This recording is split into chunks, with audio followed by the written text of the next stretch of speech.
بسم اللہ، الحمدللہ والصلاۃ والسلام علی رسول اللہ۔ آؤ قرآن و نماز سمجھیں آسان طریقے سے 3 منٹ میں۔ سبق نمبر 18B، جس میں ہم عربی گرامر پڑھیں گے۔ اس سبق کے ختم تک ہم 73 الفاظ سیکھ چکے ہوں گے جو قرآن میں تقریباً 24,750 بار آتے ہیں۔ گرامر پڑھنے کے دوران TPI ضرور استعمال کیجیے، یعنی سنیے، دیکھیے، سوچیے، بولیے، بتائیے، دل سے کیجیے اور مل کر کیجیے۔ آج کے سبق میں ہم نیا لفظ مع لیں گے جو ہو، ہم، کا، ای، کم، نا اور ہا کے ساتھ مل کر قرآن کریم میں تقریباً 1050 بار آیا ہے۔ مع یعنی ساتھ۔ اس کی بہترین مثال ہے ان اللہ مع الصابرین، بے شک اللہ صبر کرنے والوں کے ساتھ ہے۔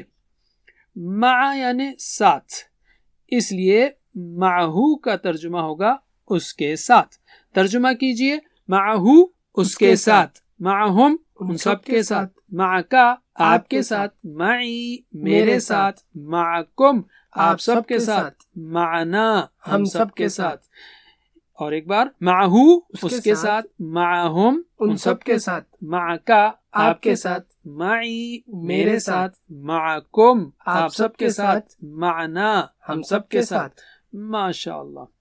حل سوال کے لیے استعمال ہوتا ہے، جب اسے اللہ کے ساتھ ملائیں گے تو ہو جائے گا اہل اللہ، مگر آسانی اور وضاحت کے لیے ہم الفاظ کو الگ الگ کر کے پڑھیں گے۔ تو اب سوال ہوگا، کیا اللہ ہے اس کے ساتھ، یا عربی میں کہیں گے حل اللہ معہو۔ اس بات کو یاد رکھیں کہ اللہ 7 آسمان کے اوپر ہے، لیکن وہ اپنے علم کے اعتبار سے ہم سب کے ساتھ ہے۔ تو میرا سوال ہے، کیا اللہ ہے اس کے ساتھ؟ حل اللہ معہو۔ آپ جواب دیں گے نعم اللہ معہو۔ جواب دیجئے، حل اللہ معہو، نعم اللہ معہو۔ حل اللہ معہم، نعم اللہ معہم۔ حل اللہ معک، نعم اللہ معی۔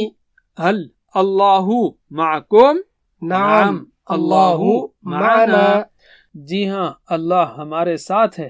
یہی بات رسول اللہ صلی اللہ علیہ وسلم نے حضرت ابو بکر رضی اللہ عنہ کو غار ثور میں جواب دیتے ہوئے فرمایا تھا، لا تحزن ان اللہ معنا۔